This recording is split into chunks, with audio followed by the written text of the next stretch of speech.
Ascendance of Bookworm, Season 3. Finally in the dub. I have been excitedly waiting for this, and thankfully, the dub they put out was not the 2 recap episodes. Thank God. It went straight into episode 1, which I am really relieved for. And it turns out that this is probably going to be more intense than the other two seasons, because now that they've made the books, they have some enemies possibly brewing. And mine has to get, obviously, what she is going to need for winter at the cathedral, since she's going to be staying there during the winter. And I found it kind of funny that she was like, well, no one's going to see me in my underwear, so it shouldn't matter how my underwear look. And I'm like, regardless of whether anybody's going to see you in that, the retainers, I'm assuming, are going to be the ones who are going to be washing the clothes, and thus will see your underwear, and word could get around to the nobles that one of the nobility, regardless of whether you're a commoner or not, has, well, not nice underwear. And you don't really want to give them any more ammo against you at this point. And mine was getting mad that Benno was trying to get her to sell the scripture books that she made. And, well, he was like, and she was complaining that she wouldn't have enough money to afford the stuff she needed for all the clothes that she was going to have to get. And Benno was like, well, why don't you sell the picture books and you'll have the money you need? And Jackson, turn that off, please! Or turn it down! I can hear the YouTube kids in the background. I don't know if you guys can. Anyway, another issue that pops up with this, actually, my compromise would have been with this is make enough picture books to go around at the church, and then the rest that you make afterwards would be profits you could sell at the guild. Or not the guild, the Merchants Guild. That Benno could sell. So, that would work out. I'd say make, like, I don't know, at most 30, maybe 50 copies at most. And then the rest you could sell that you make. But obviously she's not going to be able to make any more while winter's going on because there's going to be lack of materials.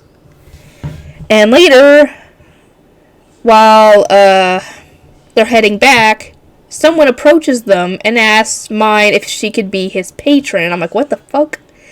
When I thought patron, I meant like patron god. I'm like, what the fuck? And it turns out that apparently all the blacksmiths, when they come of age, they have to have a patron, aka a backer, that they can make stuff for to prove that they are professional. And he wants mine to be his patron for that. And it turns out this is one of the ones that she to ask about making tools to make her books.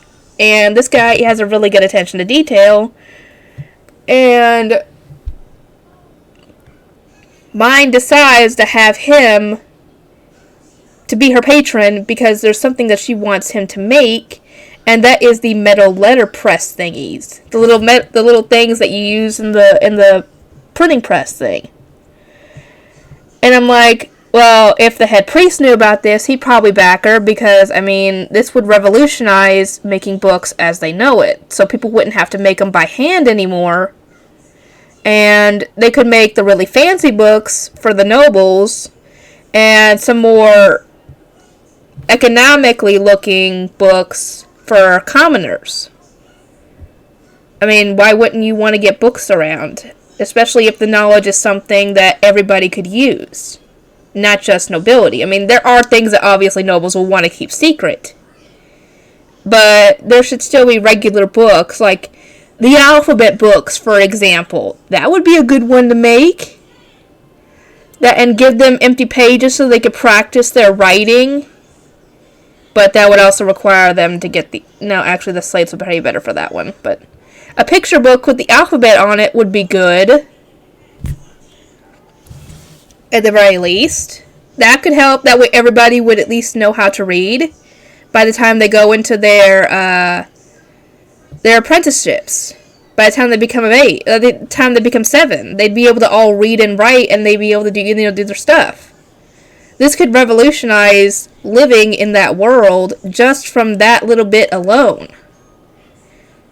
And an issue that pops up is the Ink Guild, which I didn't think was a thing, is here getting word that someone has come up with a way to make their own ink, and thus it's competition, and thus they would want to get their hands on it, aka get their hands on mine, so she could make the ink for them, or give them the information on how to make the ink, and I don't know if they would get rid of her afterwards, or if they just want the information on the ink. But Benno tells her that, yeah, we don't have to worry about making... If we can get the metal press stuff, they wouldn't have to worry about the ink thing anyway, because they wouldn't need it anymore. The only reason that people would have to need ink anymore would be like, writing on parchment. So, yeah, they've got issues with that now, and the fact that I'm guessing the Ink Guild is going after... They went after Lutz at some point and attacked him. I don't know what the heck he was carrying at the time, but apparently I'm guessing they stole it. Thankfully, he's fine. But now, because of this, they have an issue where Hermione's safety is in peril, and thus they have her to where she will stay at the cathedral earlier than expected, just to keep her safe, because the Ink Guild's not going to go after her at the cathedral. That would not only cause issues between them and the church, but that really could spell disaster for them, because the church would go after them, saying that they went after a child of the gods. So, yeah, that is their best bet on keeping her safe, is for her to stay at the cathedral, where it's safe, and they would have retainers to keep an eye on her, and to make sure nobody suspicious got in. And obviously, mine isn't too thrilled about this, especially with that first night, because she ends up crying herself to sleep, because she's used to sleeping in the same bed as her mother, her sister, and her father, and now she's all alone in there, and thus, well, obviously it's very hard on her. I'm guessing it's going to be very hard on her family, too. Especially with the baby coming. And I love how Otto's still trying to get his wife to sit down and relax, because she's heavily pregnant as well, and she's getting mad at him for nagging her about it, because that's putting more stress on the baby than probably her work is, because I'm sure she probably sits while she does her work, I would assume at the very least. The only time she's ever standing is when she's doing like the measurements and stuff like she was doing for mine, I would assume. And the representative of the Ink Guild shows up, and they make some kind of contract with mine, but thankfully mine's not there. They have to keep her hidden because they don't want the Ink Guild to see her, realize who she is, and then go after her later. I'm assuming they were selling rights to the new ink. I'm assuming, because they don't technically need it. Because like I said, with the metal, if they did the metal printing, the printing press thing, they wouldn't need the ink anymore for that.